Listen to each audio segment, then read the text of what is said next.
Jay, it's time for ink and paint. Ink and paint. It's ink and paint time. Do you know what ink and paint is? I'm ready. Wait, are you ready? I'm ready. Are you ready, though? Are you ready for ink and paint? I'm ready for ink and paint. Okay, let's go with ink and paint. Bring it on. Yeah, we'll bring it on. Is that where you stop? Okay, that's where I'm going to stop. Welcome to Ink and Paint, everybody.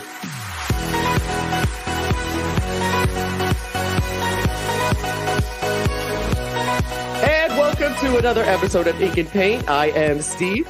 And I'm Jay.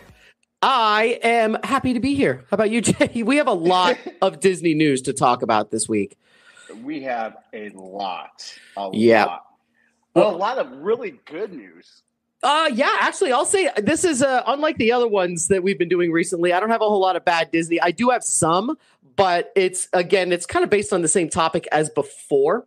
But I just want to once again just put out there, thank you for joining us on the Nightcap Chat Podcast Network. We are lucky to be here and thankful to our co-hosts on the other channel, Blade, Ken, and Lance. And we hope that you guys keep on listening and subscribing. I was actually on the last episode. And it was interesting. We talked about TV show endings, and if there was a bad ending, like a finale to a show, was it worth watching? And it was a really good episode, so I highly recommend going and checking that one out. It was a lot of fun. But Jay, let's just jump right into it. We got let's start with parks related stuff because I feel like there's more than usual park related news right now. All right. So the one that we're going to talk about first is the one that I'm most excited about. And that would be, of course, Guardians of the Galaxy Cosmic Rewind opening up this month in Epcot in Orlando. So bunch of news on this ride. First of all, the ads are on TV now almost every 10 minutes. You're seeing it too, right, Jay? I'm seeing it everywhere.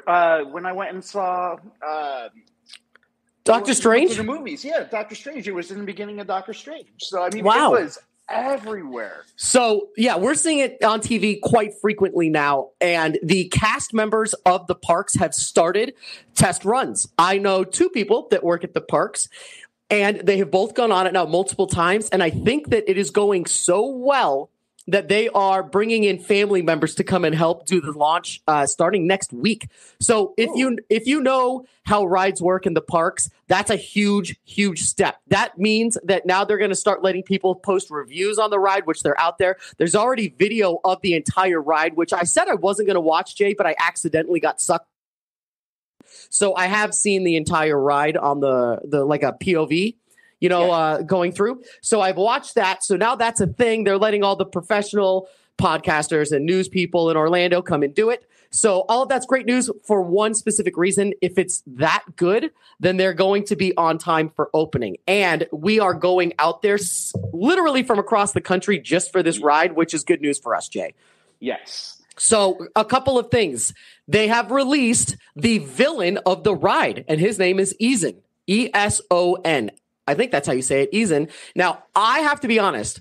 I have not seen Eternals, and I have tried a couple of times, and I always just start doing something else, and I stop it, and then I haven't come back. Have you watched Eternals yet or no?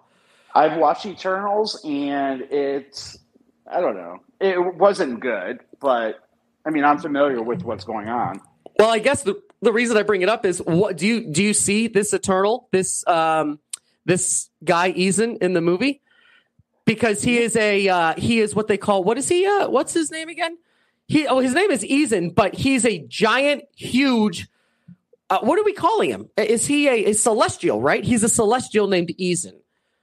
Mm-hmm. And he is the antagonist of the ride. So apparently the point of the ride is we are escaping Eason by going through a lot of jump ports, just like in Guardians 2 and, all the other movies. But you're going like he's chasing you. So a couple of things. First of all, I have heard that the ride is absolutely fast-paced, fun nonsense because of the music selection, the funny narration by all of the people, all of the Guardians. But they also are saying that the giant indoor screen that shows Eason, this celestial bad guy, is absolutely jaw-dropping. It's really, really great.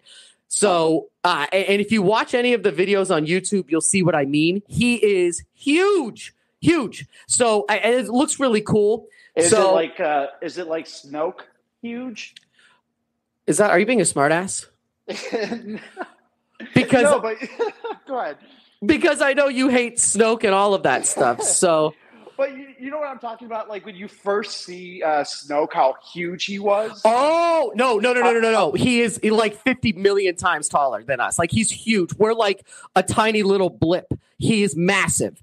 So, again, I haven't seen. Does that make me a bad Marvel fan? I just don't have any interest in seeing Eternals. I just keep on hearing that it's so boring. But it's very boring. Okay. Well, anyway, we'll keep going. But he is the villain, and that's the point of the ride. The other thing that they're saying is that the music selection, there are 6 different songs that you get at random on the ride, very much like the Guardians of the Galaxy ride in DCA, which is called Mission Breakout. And those 6 songs are September by Earth, Wind, and Fire, Disco Inferno by the Tramps, Conga by Gloria Estefan, which is like Jay's song. I don't know why. You don't see it, but I'm actually dancing right now. I know, and I love this. This is why we do this on video. Then we have Everyone Wants to Rule the World by Tears for Fears, I Ran by A Flock of Seagulls, and One Way or Another by Blondie. So my contact that has done the ride twice now has gotten 2 different songs. They got September, and they also got I think they got I Ran was the second one. And it just, if you listen to the songs and imagine the ride and it's fast paced, it's going to be really fun. But I got to say, Jay, Conga is going to be so freaking funny. I really hope we get that song while we're there. I really, really do. It's just so goofy that that's like your song, but also that it's at a Guardians of the Galaxy ride. So I'm so looking forward to it. I hope that comes up. And I'm going to be laughing so hard. I'm not going to even be paying attention to the ride. No, exactly what I was saying. So, that's what it is. Now, there's a couple of things I wanted to point out. First of all, there are no animatronics in this ride. It's just screens. So you can watch the video. There are like those clear glass screens, and then the image is projected on it. So you see Gamora and you see Rocket and all of them on there. And of course, it's the actual actors talking to you and stuff like that. But there are no animatronics, which I think is, I don't know if I like it or if I don't like it or if I hate it. And I'll tell you what I mean by that is, in Guardians of the Galaxy Mission Breakout, you get an animatronic Rocket Raccoon, which is absolutely fantastic. It's cute, it's funny, it's realistic. If they're just going to all screens, I kind of feel like that's a cop-out. With the biggest indoor roller coaster, you should have that. Yeah, it is a little bit cheating there. Yeah, it is. I kind of got the feeling there that we were in a Universal ride, which is all just screens. It's much cheaper and easier to do, but you lose sort of the Disney factor of the dark ride realism. So I think that's a little bit of a downer. But you know what? I'm still hearing that it would be cool if they had it, but the ride is so good that it doesn't really matter. The other thing of note, and this one really bums me out, is the queue for this ride is really boring. There's no the theming is just like you're inside of a NovaCore sort of place, but it's not super interactive or whatever. So that is a little bit of a letdown, because for a while I thought that Disney and Universal were upping their game to a level of the queue is now a part of the experience. Gringotts, as good as the ride is, the queue might be just as good. So I kind of am bummed out by that. Jay, what are your thoughts on having a good queue? I enjoy having a good queue, because you can start getting bored after a while. Yeah, because you're waiting in line, you rather have something like kind of look at. But I don't know. It's all part of. I don't know. I enjoy doing it. I mean, would you like to see like Taserface walk up and down? The queue line? Taserface is dead, but yes, if he was around, that would be fantastic. Depending on the time. He's dead, but you know what? He could just be like all burnt up or something, just walking down. Oh my God, Jay, that'd be fantastic. I think it would be great. That I absolutely agree. I don't know. You'll see it when you get there. The queues in Galaxy's Edge are so incredible and so good. This bums me out that the next biggest ride they have is a step down.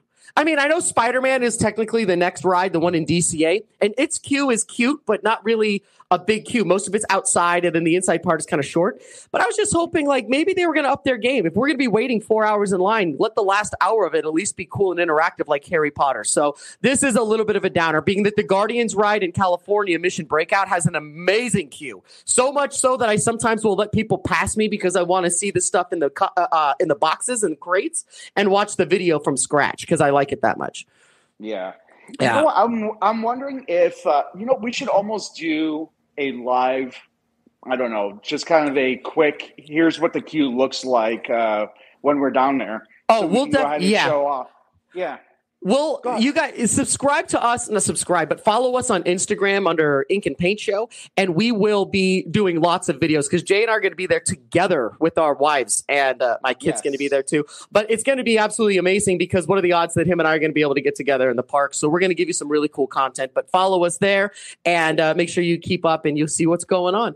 So that's the big news that I have on the Guardians ride. So really, it's on time for opening May 27th, I think, or May 28th. I can't remember, but it's pretty much Memorial Day weekend, 27th, and it's on schedule for a good opening. Also, all of the merchandise is being released in videos now for the store that you come into afterwards. So it looks really, really good. Jay, I'm going to buy, I think, every single thing that they have. Like literally, I'm just going to grab one thing in each size, and I'm just going to pay for it because I cannot wait. It looks really, really cool. Definitely. Yeah, so we got that. Okay, let's switch gears to a little bit. Let's go West Coast. All right, West Coast. Two huge West Coast Disneyland parks stories. So one of them is, I think it's really bizarre, but kind of makes sense, but kind of doesn't. Paradise Pier is the hotel. It's their budget hotel that is in Disneyland that is right across the street from DCA. We've stayed there. I've stayed there, I think, 6 times. I'm quite fond of it. It's the cheapest one over there, and it is a little dated, but its theming was California themed, like a Paradise Pier. It's like a pier in Santa Monica. You know, that's kind of the vibe. And there's obviously the Disney characters are there dressed up in their beach gear and stuff like that. They are changing that to the Toy Story Hotel. Now, they have released all of the pictures of what it's going to look like, and it's not a huge shift from what it is now. But, Jay, what is your opinion on shifting a whole entire hotel themed over to Toy Story? I don't know if I would have, if you're going to do it, I don't know if I would have gone the Toy Story route. I don't know. Would you have gone Pixar in general, being that Pixar Pier took the place of Paradise Pier in DCA? That way you can do multiple different films. I just think going after one film for an entire hotel is a little bit weird. I just think it's a little bit odd. You know, kind of going back to like from Ken from our last show, where he kind of combined everything into one hotel for the whole ESPN thing. Right. Yeah. They could have done the same thing with Pixar. Yeah, I think so too. I think this is sort of a weird opportunity that they could have capitalized on for a retheming of a hotel. Going after Toy Story is a little interesting to me, but we can't deny that Toy Story puts asses in the seats. All of the films have been very, very good. There's a Toy Story Land in Florida, and no matter what, the toys are still massively successful, and it appeals to parents and people our age because we watched them from the beginning. So also, it's very kid-friendly. You know, you can make everything kind of look like Andy's room with big blocks and stuff like that. So that's what's happening over there. True. Now, the next Disneyland story, Jay, is also a DCA story. And after a 2-year hiatus, World of Color has officially returned to the parks. Are you a fan of the World of Color show? I love the World of Color show. So do I. Yeah, I've seen almost every iteration of it. They change it every few months. When we had annual passes, if they had a new one, we would just drive out to go see it. We're big fans of it. We are also big fans of getting exclusive seating for it, which isn't anything exclusive. It just means you have to do a special dining option, which lets you sit up front, because the World of Color, even if you get a fast pass for it, is a nightmare to get a view for if you have a kid. It's just a madhouse of people standing on flat ground without a good way of seeing it. You get one tall person in front of you, it's over. You get one parent that puts a kid on the shoulder, you're done behind them. And I don't even blame the parents for putting kids on their shoulders, because they're there to see this stuff, but you can't see it very well. It's a really bad layout to see it with as many people as they cram into that area. I think it's something like 12,000 people that they can put into that area. And that's 12,000 people on a flat ground, except for those little steps that you go down. But the steps go down to the exclusive seating area. So I think that bringing it back is great, but the one thing that sucks is the seating is kind of hard. You've noticed that too, right? Unless you're 6'6", it's hard to see over the people in front of you. Yeah. No, or you have to get there really, really early and try to get a decent seat. It's almost impossible, though, unless you go ahead and make other arrangements. Yeah, agreed. And it is what it is. It's just it's a crappy scenario. I've done it multiple times without exclusive seating, but I kind of refuse to do it again because it's not worth it to me to stand up that long or to sit on the concrete and then have someone push in front of you to go just steal your view. You know what I mean? It's a little bit of a pain. So, it is what it is, but it is back with new themes and new shows and all this other stuff. So are you excited? Would you make another attempt at going? Definitely. Okay. Yeah. No, I enjoy it that much. And, it's cool. No matter where you stand, especially when the fire comes up, you feel that. You feel the fire. Yes, you do. It's so cool. Yeah. Yep. Mm-hmm. I enjoy it very much. The fire's fun, especially when it's kind of rainy or cold, because it does warm you up for that second. But I'll tell you, Lila has never been scared of a ride or anything in her life. But when that fire used to come on as a kid, she would kind of be like, oh, like she didn't like it. And it was always doing the Pirates of the Caribbean part, which was so cool. I love it. But, that was back in the day when she was nice and little and fun to take to the parks. And it was always fun to see her kind of like get nervous about the fire. So, all right. So on to the parks continuation. Interesting news. Disney Corporate Affairs Chief Jeff Morrell. He stepped down after only 3 months in the role. Now, let me be very clear. Corporate Affairs Chief is a highly paid, very highly coveted role to get. And after 3 months of being in this spot, and he didn't come over from Universal. I can't remember. He came over from another big company, though. To step down at Disney after 3 months, that's not good. So to back to bad Disney, there are some things going on behind the scenes that really lead to some, I would say, disheartening moves. Now, we've talked about how weird the parks sort of things have been over the past year. Do you think that this is generally related to the parks not being received very well, to the controversy in Florida and the wokeness of Disney? We don't know, and he's being very quiet because he wants to keep his, decorum. He's a professional. But what do you think? This doesn't look good for sure. No, yeah, definitely doesn't look good. I almost think it's a combination of everything. And I almost think that this has been going on for so long, and it's been covered up for so long. It's just Bob Chapek I don't think he can figure out how to do it, and it shows. Yeah, exactly. And I think you're totally right. It's the guy that's running it now, Bob, is really butchering it. We've talked about this before. I don't think he's going to be around much longer. I just don't think he's butchering it. And did you have a story about Bob? You did, right? I did. I read an article. It was an interesting article about him that he went ahead and he did a college commencement speech. And it was basically for his hometown college. Let me see, where was this? It was Indiana University. Okay. So he misquoted Disney World quote by quoting Disneyland's quote. So everybody, I guess, caught up on it. And how embarrassing is that? You know what? I want to say it's a stupid mistake, but this is literally his level of expertise is the parks. And there's obviously nothing harmful or bad about this, but it is very telling that maybe this guy just doesn't have it going on because you've got to nail that quote. I'm sorry, but you really, really do.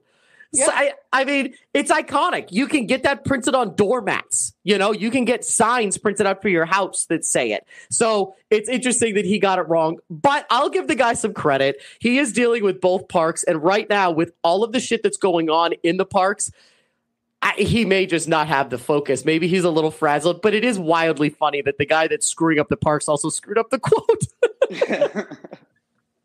Oh man. So that's him. Now, still parks related. I'm going to shift over to Universal for a second. Okay. Because it was leaked last week. When you hear park leaks, by the way, most of them are, I think, intentional. I think they like to sort of drum up hype, and see what's going on. Well, anyway, there was a leak last week that Universal Studios is going to be making a very fast and high-speed roller coaster based off of the Fast and Furious. Okay, so my first inclination is like, okay, well, I've had enough of the Fast and Furious, except for the fact that a high-speed ride in cars, I don't think that ever gets old. Right. So I'm okay with it. I don't really care. What we have now is that weird 3D show where you're sitting in a tram car watching Dominic Toretto and them running around, driving cars around you, which is, I think, idiotic and stupid. So getting rid of that and building a new full ride, I think that that's a major step up in the right direction. And more importantly, they're not going to stop making these freaking movies. They're just going to keep going forever and ever. And every time they get a new one, they announce a big level bad guy. And the next one is Brie Larson, one of my least favorite actors in the history of acting. Brie Larson, Captain Marvel, is going to be the villain in the new Fast and the Furious film. So it just means that it's nothing but more content. Why not do it? And here's the thing that I like about it is it's a new ride mechanic. And I love new ride mechanics. And here's what it is. The ride is going to be based off of drifting. Okay. So if you look at the Cosmic Rewind car for Guardians of the Galaxy, it's very much like what they have in Gringotts. And now imagine this if you haven't seen it already. There is rows of people, and each row is in an independent rotating car built on one car chassis, right? So in Cosmic Rewind, it seats 4 per total vehicle, but each individual vehicle seats 2. So your little cart full of 4 has 2 different Novacore ships. And at any point in time, they rotate independently to look around you, right? So the whole thing will be going forward fast, but you're not always looking forward. The cart will sort of rotate. All right. So you're with me on that? This will be like that, except more of a feeling of drifting. So imagine that with more of a Cars Land sort of car driving feeling while drifting. And I think that there's a lot of potential in that. That sounds really fun to me, actually. Do you think it's going to be one of those things? I mean, what kind of thing do you think you have to look out for? Somebody with injuries or something will not be able to ride that ride. Of course. What kind of what? I said, of course. I was just agreeing with you. But what do you think would be the limitations whiplash? On this? Yeah. Yeah. I mean, possible whiplash or? There's a good point. Obviously, they're not going to do it to the point to injure anybody, right out of the gate. They're just not going to do that. But you're not wrong. Anytime you add that secondary motion, they have to add extra disclaimers because you're not just moving forward at a high rate of speed. You're technically moving sideways and backwards. By the way, I did read a secret spoiler. I didn't know if I want to say it. Apparently, the Guardians of the Galaxy ride launches you in reverse. So it's kind of a cool surprise. I think that's awesome. But you have a good point. You have a good point that you have to add a different level of quote unquote security, but also just information so people know up front that this is not your typical forward roller coaster. It has lights and everything. Here's the big question I have for you, Jay, and they haven't announced this yet. A Guardians of the Galaxy Cosmic Rewind is the largest indoor high-speed roller coaster in the world, right?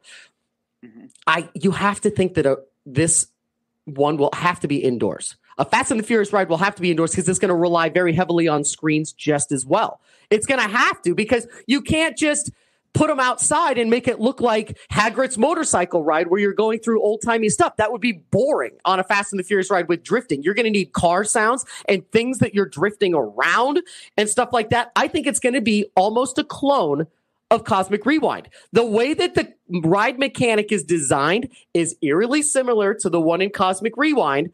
And if you're going to have big screens inside like Universal does very frequently, I think that this ride seems like it's going to be a Fast and the Furious version of Cosmic Rewind.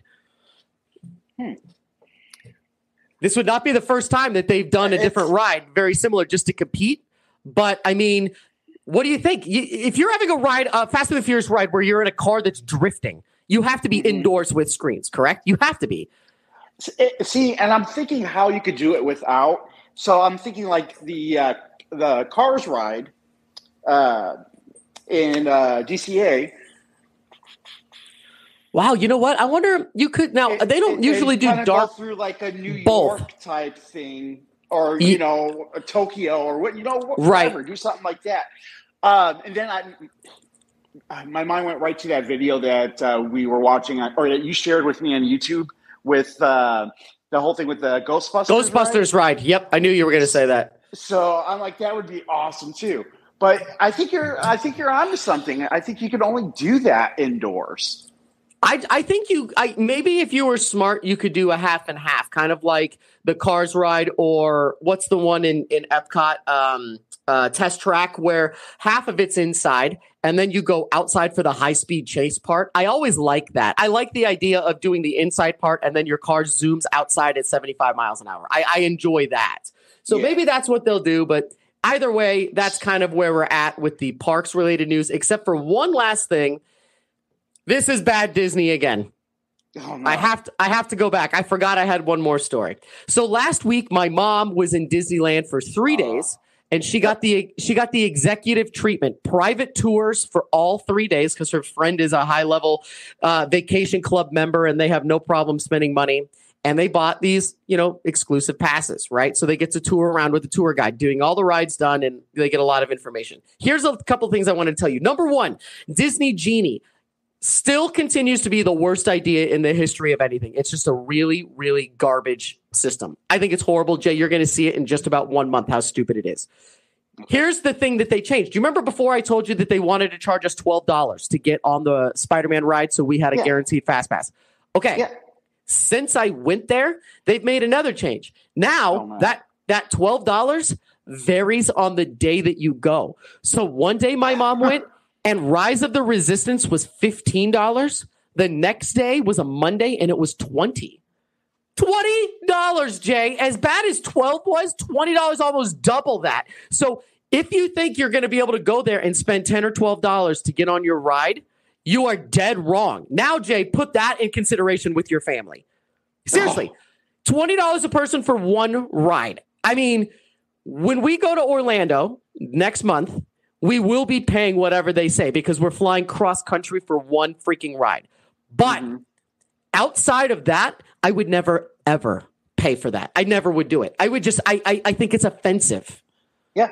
Well, and for us, we have like a basketball team that lives over here. And can you imagine?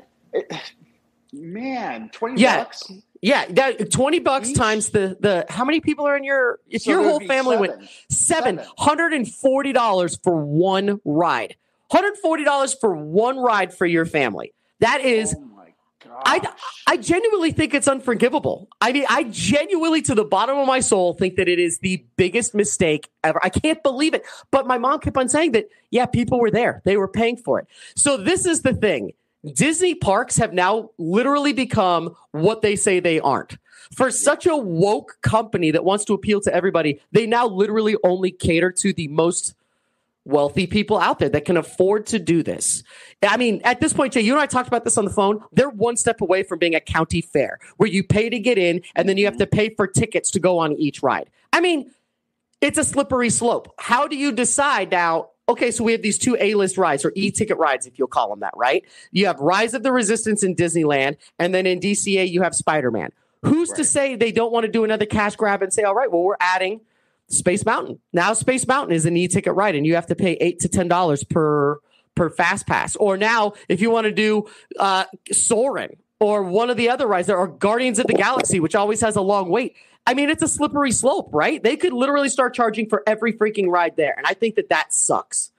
You know what? And this has to be because this was his expertise that he was in charge of. But going back to Mr. Bob Chapek, this was his thing.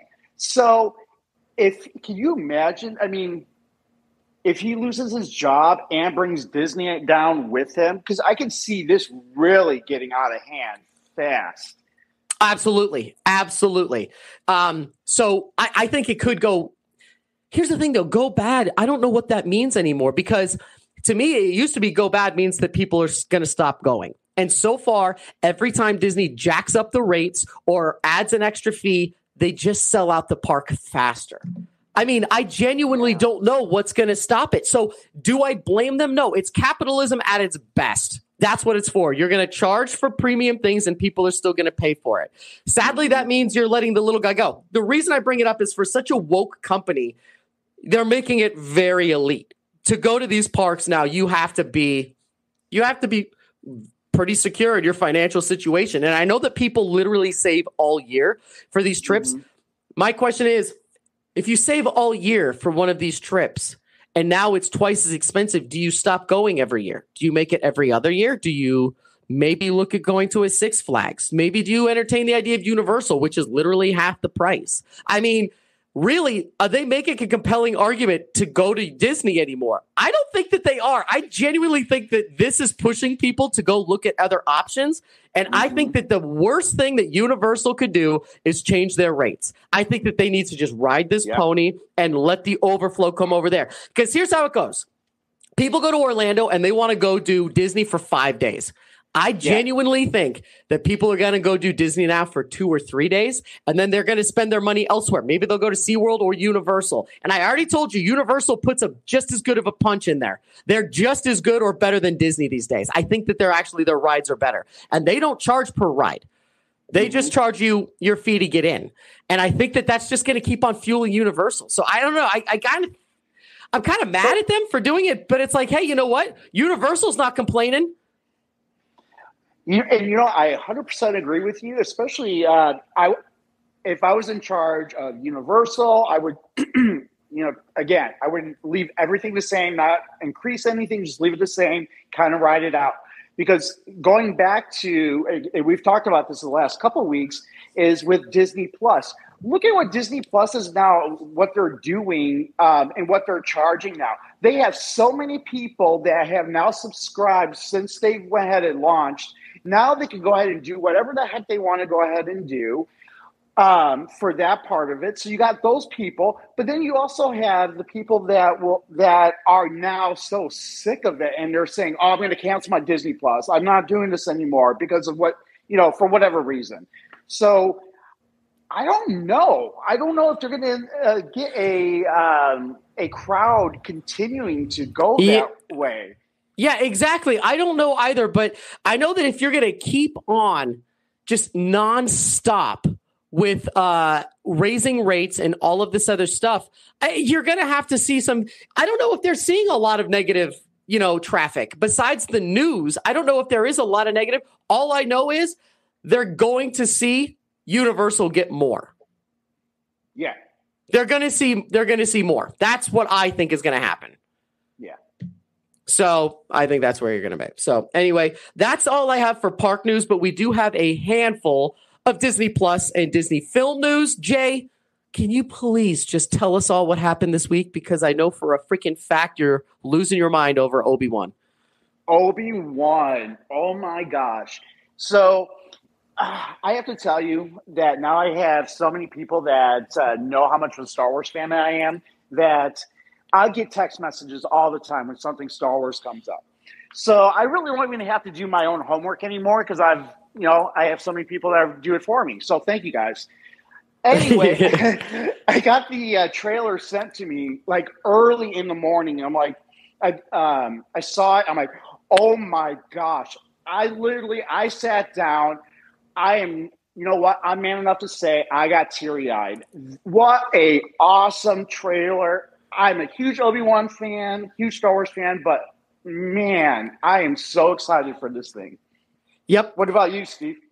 I love the trailer. I love seeing Owen in it. I love seeing the little bit of Vader. I love seeing the Inquisitor and their whole getup. I just think it's beautiful what they're doing with this. But can I just be honest? Over all of that cool crap that we just said, you know what really tickles my fancy, if you will?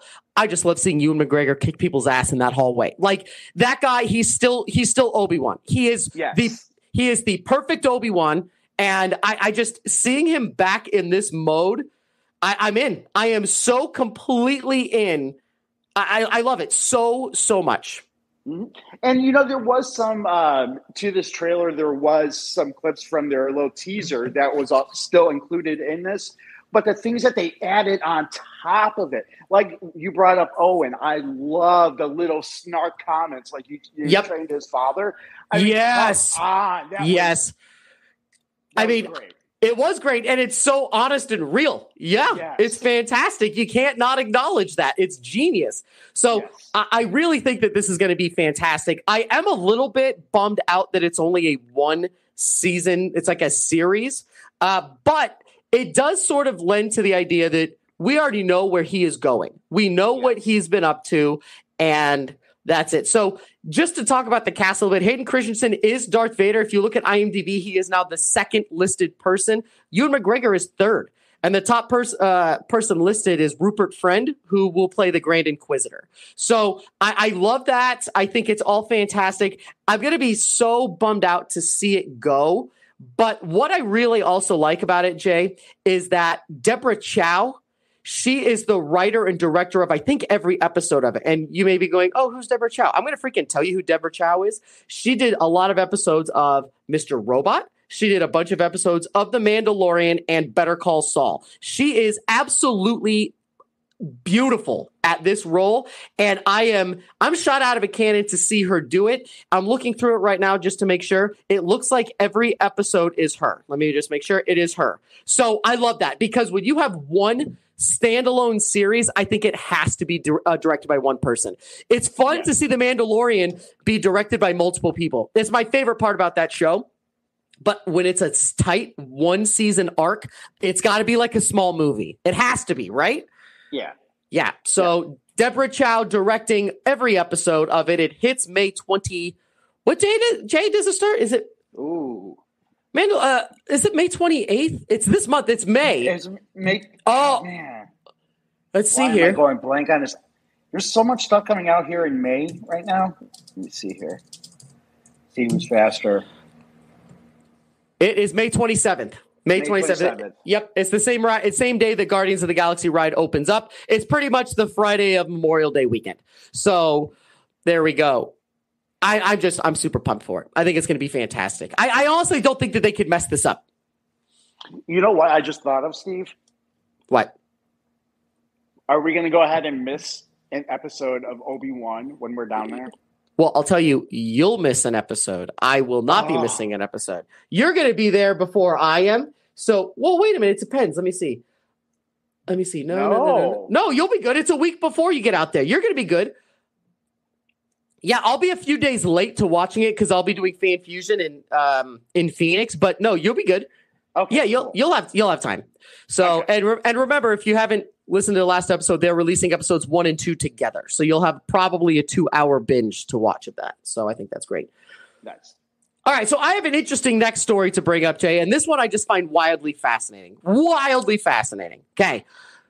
Disney is closely related to China. This is not a political debate. It's a fact that they are heavily invested in China. They have 2 theme parks in China. They, for some reason, never acknowledge what's going on in China. They just want the money from the Chinese because they are very big Disney fans. Again, do I side with capitalism? Sure. You want to make your money, right? Blah, blah, blah, blah, blah. Do your thing. But when it comes to being a woke company, do you really want to have China as your main moneymaker? I say no. And I'll give you a really good example about why Disney should stop with this nonsense and realize who the real bad guy is. And this is not a political thing. Without question, China's bad. Okay? Let's just say that. They're bad. And do you want to know proof why China's really freaking narcissistically bad? Sony and Disney cannot release Spider-Man Far From Home in the country of China because they refuse to CGI out the Statue of Liberty. Jay, the Chinese entertainment division of whatever CC, whatever we're calling this absolutely effed up country. They got the screener, they saw it, and they said, yeah, you can release this, but we need you to remove the Statue of Liberty. Okay, spoiler alert. If you haven't seen Spider-Man Far From Home, it is crucial to the last 20 minutes of the movie. It's the whole point. Yeah. The last battle is there.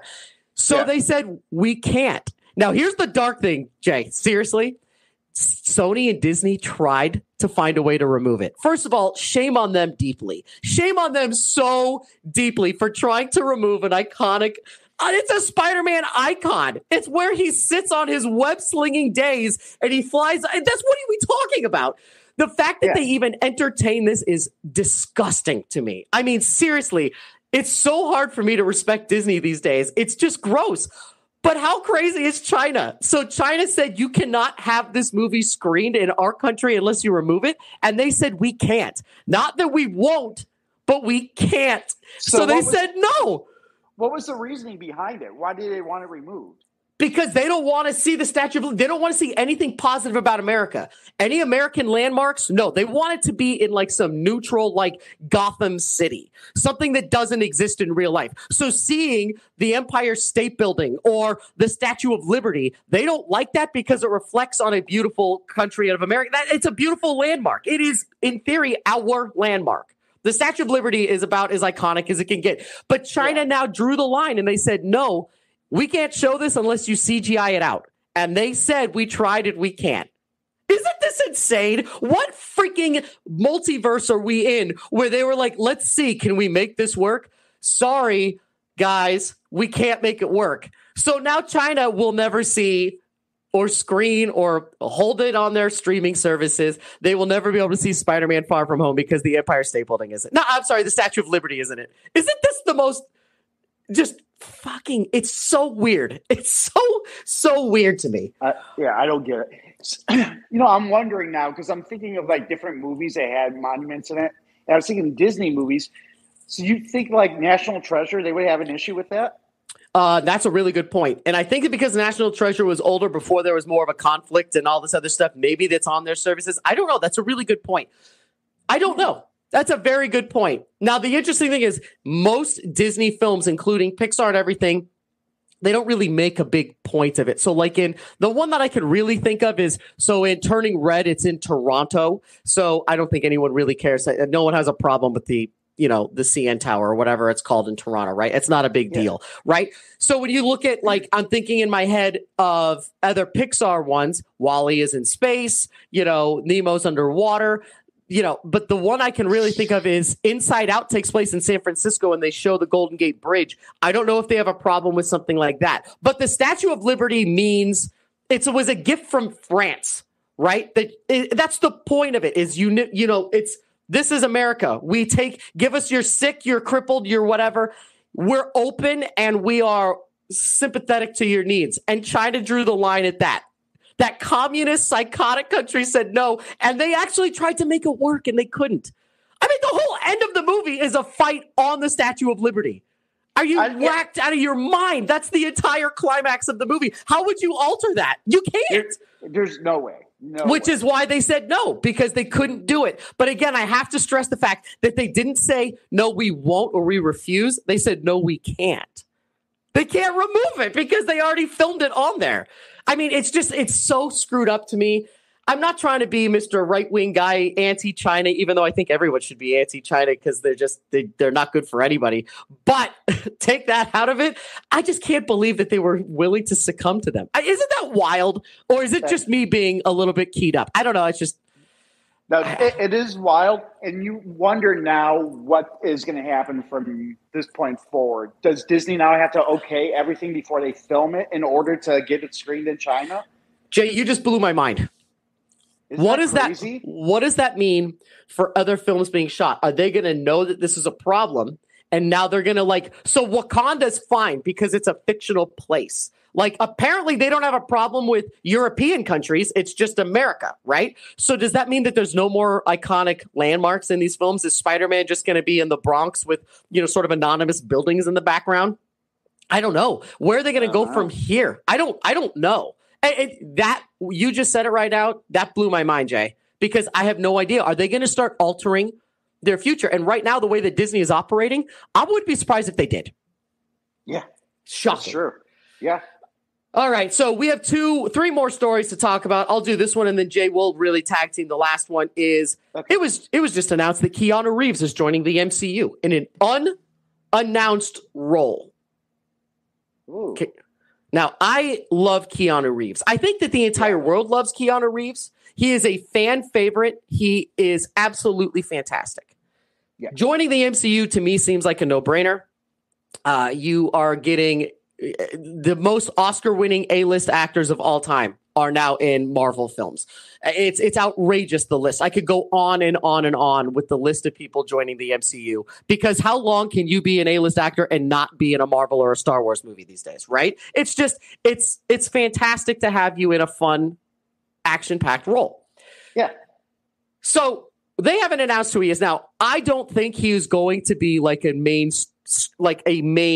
recurring character. I think he's going to be like most A-list people that come into the MCU, a one-off. He'll be a villain in this or whatever.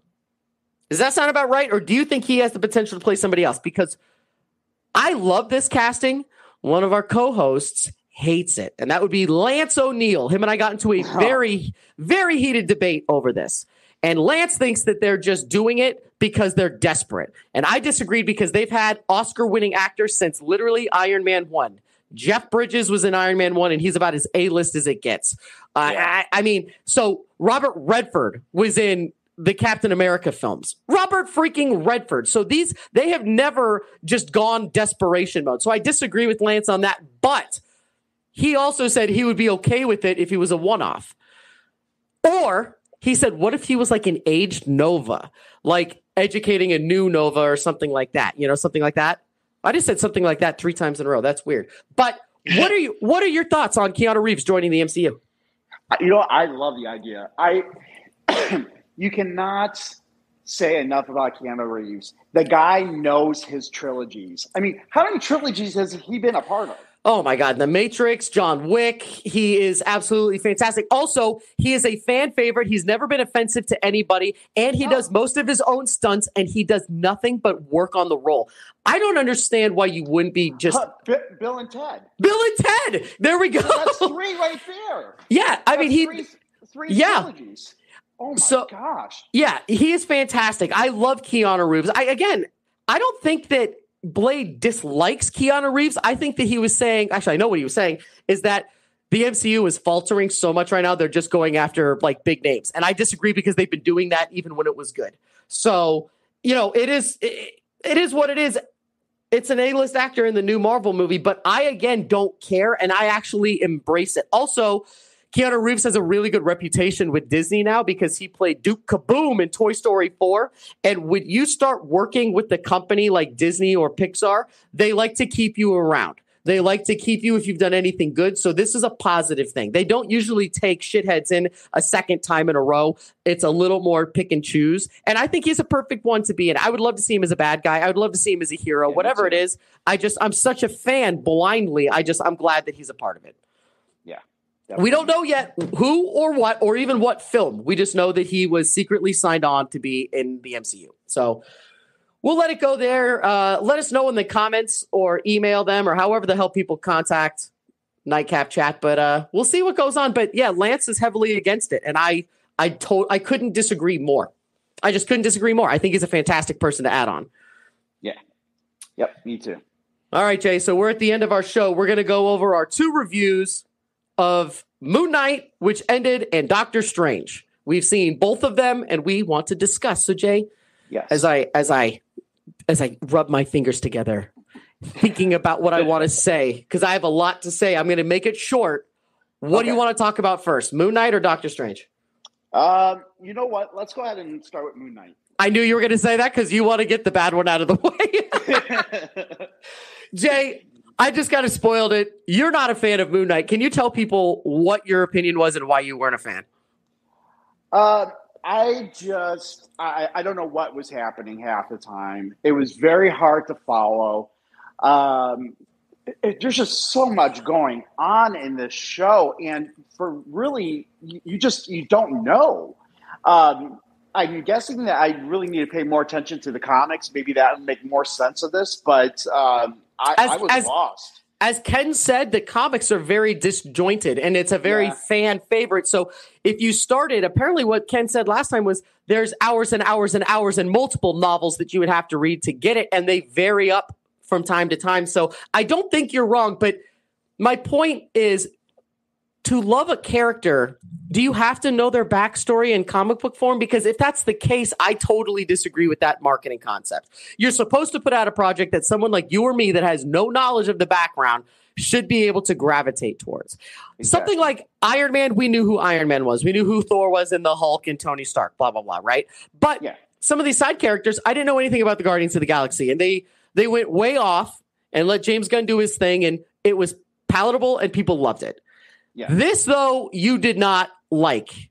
No. Now, I did very much like it, but to get your back, there were massive points of confusion. I didn't know what the hell was going on, who was who, what universe are we in.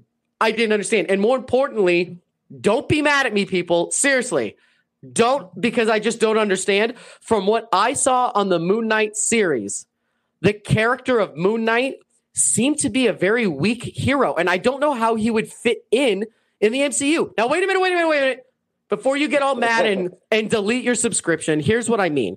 I understand that Hawkeye is a regular dude, right? He's a regular guy. Black Widow has no superpowers. Moon Knight does. He can even fly. We saw it in the last one. It looked badass.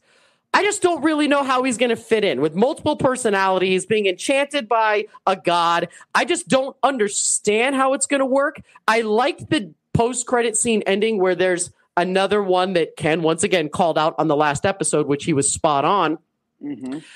But dealing with so many different, realms, I found it to be interesting to watch, very well shot, incredibly well directed, and we both agree that the acting is spot on. But as far as continuity in the storyline, I was at times confused, and that's okay. I don't always get it, so I'm not claiming to be an expert. The guys on the other Nightcap chat shows are experts. But as far as this goes, I was lost, so I do agree with you at times. A little bit hard to follow, but I did love the finale episode, the fight where they went back and forth between Mr. Knight and the Moon Knight. I thought was brilliant. Breaking news, not breaking news at all, but the director of Moon Knight, let me say his name because I don't want to butcher it. Let's see here. I can't find it. Here it comes. The director of Moon Knight is... Let's see here. Oh, my God. Director. What is his freaking name? It's right here. Producer, director. Screw it. I can't find it. I literally have the list up right here, and I can't see it. He has said that there was a cut scene where Moon Knight was talking to his mom. And it was directed by, let's just say it here, Mohammed Diab and Aaron Moorhead and Justin Benson. So I don't know which one said this, to be honest. I don't know. So I apologize for that. One of them said that there was an episode towards the end with a scene where Moon Knight was talking with his mom. And he says it is the single best acting performance he's ever seen. It's Oscar winning if it was in a film. It's Emmy nomination worthy if you saw it on the Emmys. But it is just fantastically perfect. And they cut the scene because it didn't quite flow. And he hopes that someday it gets released so that everybody can see it. But also, Jay, this goes to the point. We've never doubted on this show the acting premise or the prowess of the characters in this film. Oscar Isaacs nailed it. It's a very complicated. It's a very complicated role, and I think he did a great job. But it's interesting to hear that they cut an important scene like that, right? Yeah. Well, especially if it was Oscar-worthy performance. I mean, why wouldn't you want that on your show? Yeah, exactly. Unless they had a really damn good reason to not have it. So I first said, was it too similar to the mom sort of relationship in Suicide Squad? And we obviously don't know. But the Suicide Squad mom one was a James Gunn trope on sort of humor and sadness. I doubt it was close to that. But still, I just don't know. But knowing that there's a scene out there that's that good does kind of hurt my soul that we don't get to see it. You know what I mean? Yeah. So that's that. I was a fan.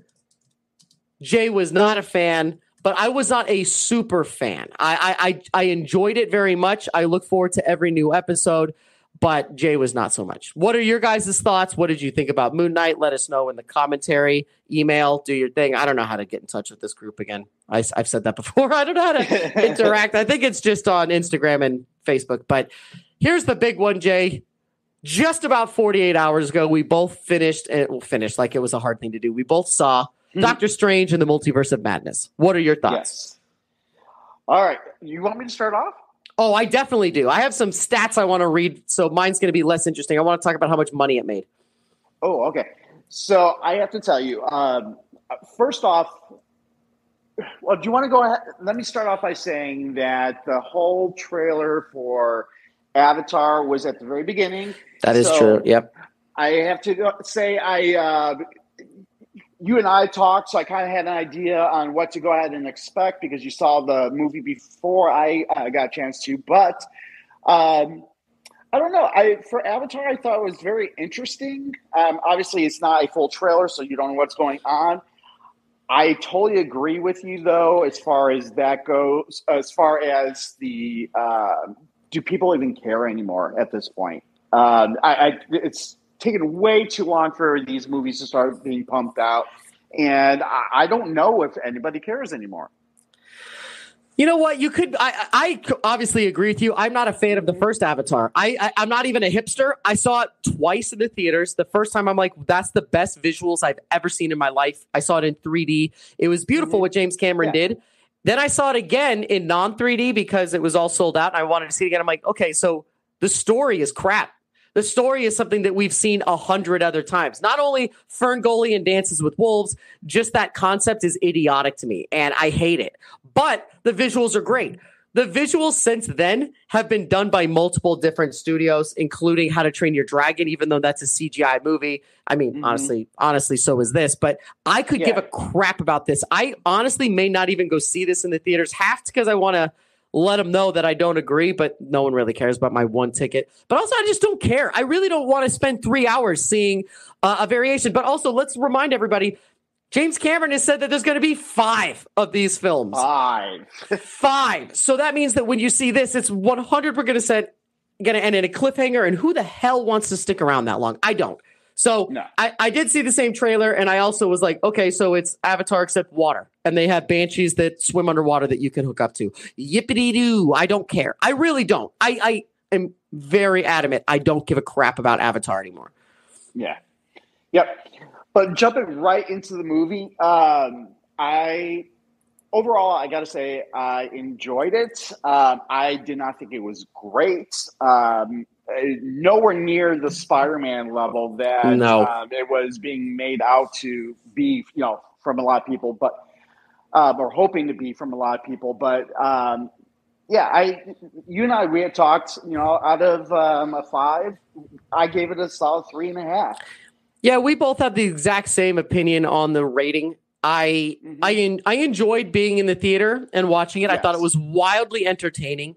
Sam Raimi as the director is perfect for it because it's so bizarre and weird, and it really felt like it was a scotch away from R-rated. As a matter of fact, when it was first announced, it was announced to be R-rated, but then, of course, they bitched out and brought it down a notch. They wouldn't. Bitched out sounds like they did something wrong. It's not true. I mean, they need to... China? Was it China? It was China that told them there's too many zombies. No, but or too many demons. I love that. Bitched out is a really poor description. I mean, they wanted to lower the rating to maximize income. And by the way, let's tell you, it crushed in the box office. It made $185 million. So it made, let's see here. What did it say here? It made the 6th highest Thursday opening since the pandemic, and it is the 3rd highest pandemic opening? But either way, $185 million. So they definitely did it right. So in my opinion, the movie was a lot of fun. Nothing more than that, but it is a most definite sequel to WandaVision as opposed to anything Doctor Strange. This should have been almost marketed as Doctor Strange and WandaVision. And you brought up the question, if you didn't watch WandaVision, does it lower your rating? So I asked my wife and daughter, and they both said, if you didn't see WandaVision, this is a 1-star movie because you don't understand what in the hell is going on. Mm-hmm. Because the villain is so important. So I'm going to put this disclaimer out here. This is going to come out probably a week after the movie was released. Spoilers ahead. We're not going to go into a deep dive of this. We've been on the radio too long. We're going to go Cliff Notes version. You ready? Spoilers in 5, 4, 3, 2, 1. If you're listening now, you will get spoiled on Doctor Strange in the Multiverse of Madness. Having Wanda as the villain is so perfection to me because of how she was in WandaVision. I have not only do I not have a problem with it, I think it's storytelling masterclass. Yes. I thought that there were scenes that were weird and I did not like, but a Doctor Strange movie is disjointed in general. It deals with multiverses and all this stuff, so that's part of the game. It very much felt like a Sam Raimi film to me, like most people are saying. Yes. There is a lot of people saying right now, there's an article on Variety saying what Doctor Strange 2 proves is that there's an error in Marvel's directing. They don't like it.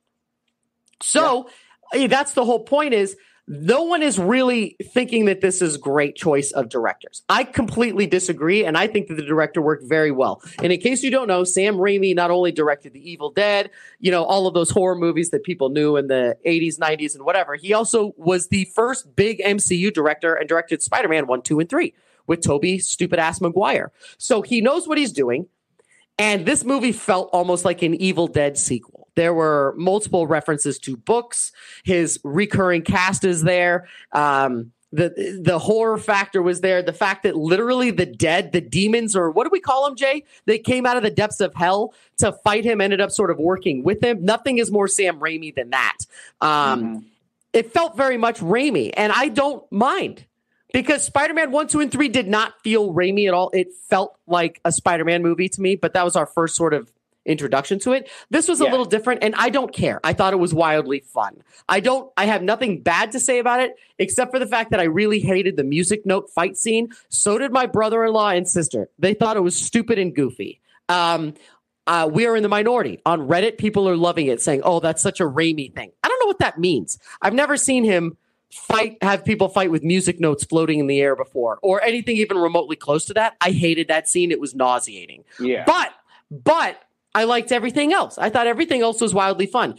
Let's talk about the big cameo, Jay, and what this means, because this is pretty much our last topic, and we're going to spend one more minute on it. Like I said, spoilers ahead. There's a massive cameo in this one that fans of the MCU have been talking about for years, plural, and we got to see John Krasinski as Mr. Fantastic. Yes. What do you think? I thought it was fantastic. Yeah, I know. I know. It's hard to say that without. But I hated that it ended so quickly. I hated that it ended so quickly, but I liked the way that it ended. It brought a brutal fight scene that one of my friends said if it was not Disney, it would have been rated R. And I think that they're spot on. You got to see Peggy Carter as Peggy Carter, Captain Carter, is that what they're calling her? With the shield and all that stuff. She had a little jetpack. Captain Marvel was there. The better one, not Brie Larson.